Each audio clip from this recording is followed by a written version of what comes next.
there are some folks who are not comfortable with the unknown. Oh, no, thank you.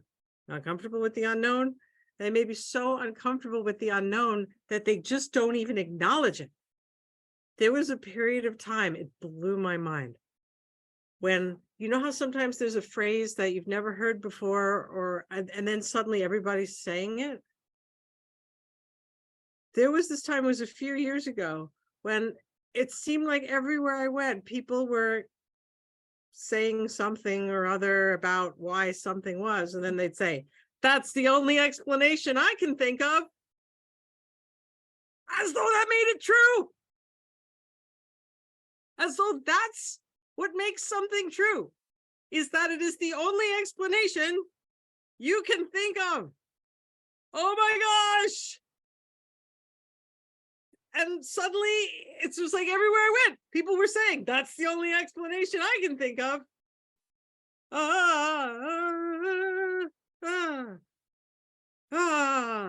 Serious deficit of mystery.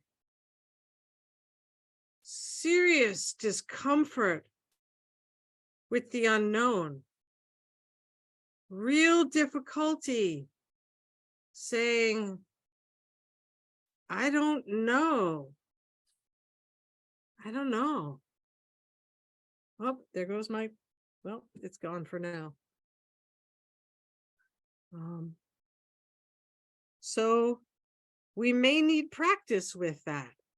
We may need practice, and we can get practice. Just mentioning, here's something I don't know. I'll hold it as a question. Don't know how things are going to go for my son who is having health issues. It could go this way or that way. It could go a lot of different ways, and I don't know. And to practice not knowing as a way of being in the ocean and not drowning. I just don't know. It's not a death sentence. I don't know.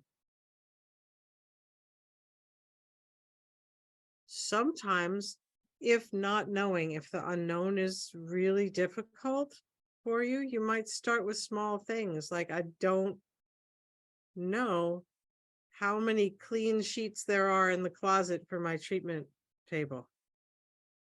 And just kind of hang with it. And then start upping it to more and more significant things, to just be able to not know without loss of heart, which usually looks like either like panic or despair, or something that feels kind of like falling down an elevator shaft, but without a bottom. We can practice, I don't know, with heart. I don't know.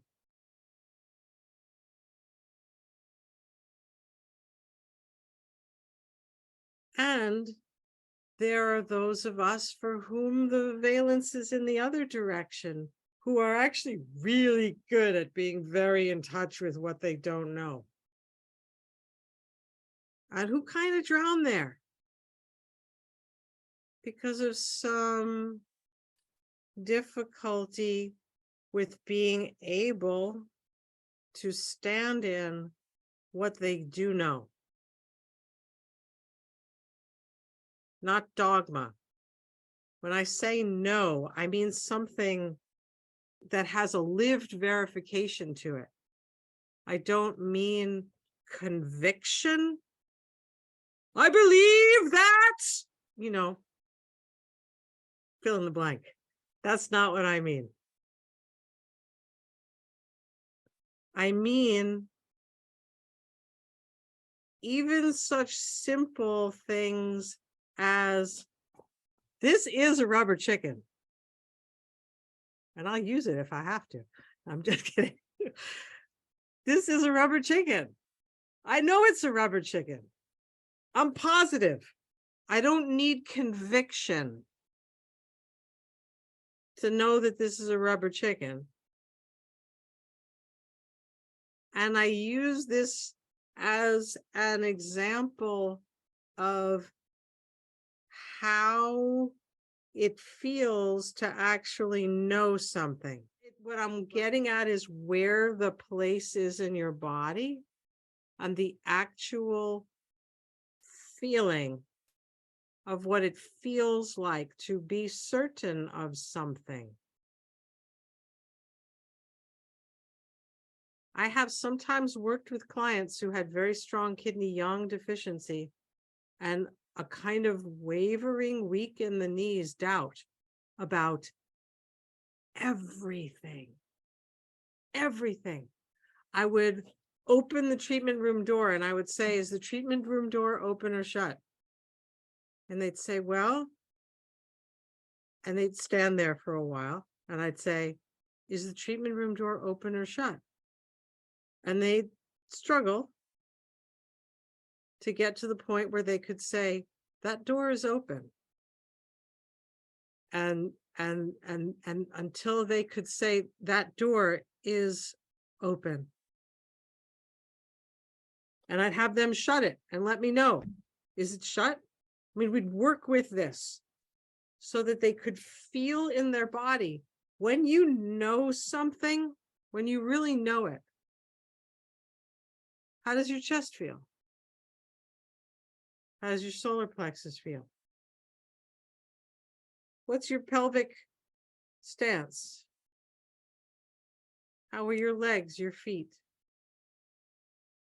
What's the back of your head feel like and all the way down your spine when you are dead certain, I am wearing clothes, I am indoors, that treatment room door is open?